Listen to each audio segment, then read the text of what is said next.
it's time for me to film a video showing you all the different ways that you can play digital board games in Teletherapy.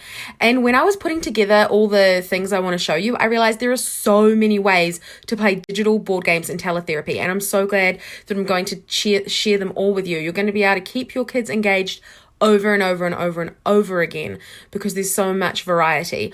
And I'll talk a little bit also about why I like to play board games. So first up, I want to show you this kind of computer type game you will have seen before, where you're playing against the computer or you're playing with different players, but it's not as interactive. So this is on Toy Theatre and it's their Snakes and Ladders.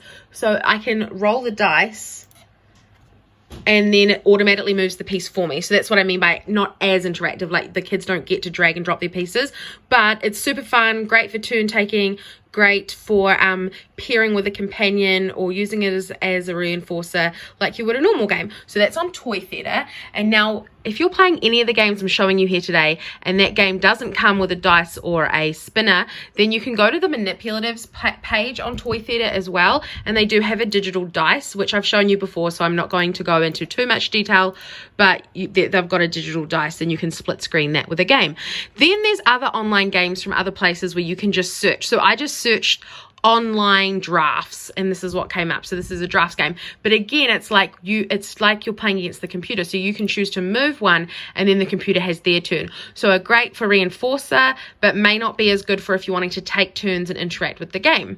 Then if you go to the Chrome extensions web store, they have a bunch of free like Chrome extension games that you can add. So this is Uno, this is Chrome extensions, there's tic-tac-toe. So I got that from the Chrome web store and extensions. They've got I think even maybe like Snakes and Ladders and Connect 4. I haven't looked at them because I don't use them as much, but that's also an option.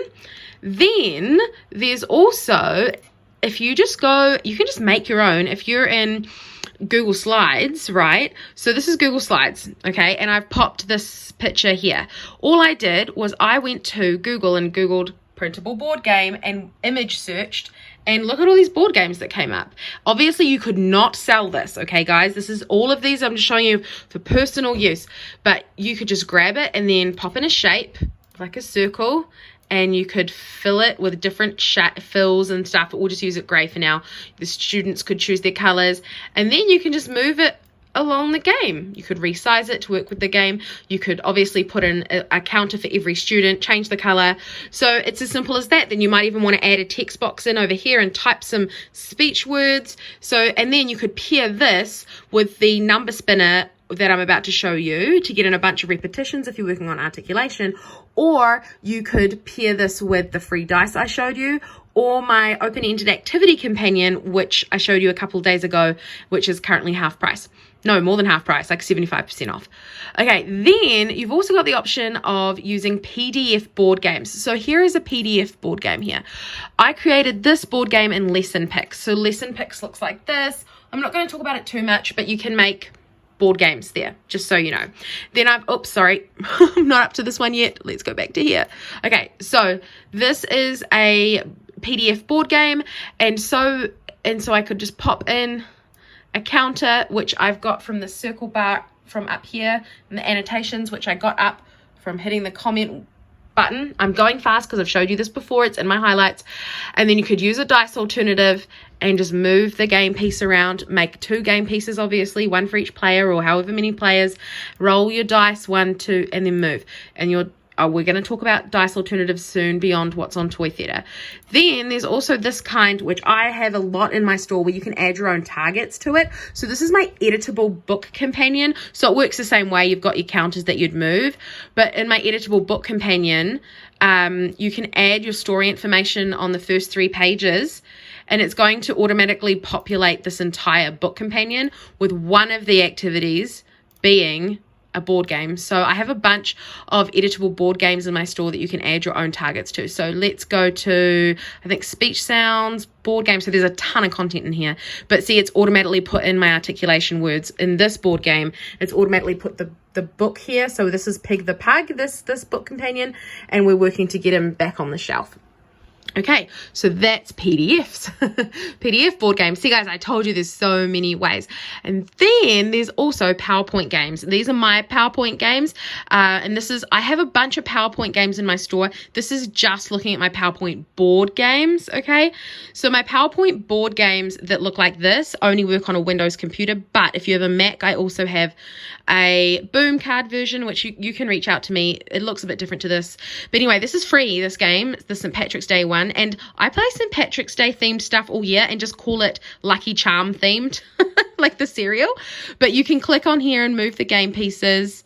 And it's got an inbuilt spinner, which is nice to spin how far you're going to move. But also it's got these question buttons, and under the question buttons is where you can put in, I've set it up so you can put in your own targets here. Really easy, just drag and drop in your targets.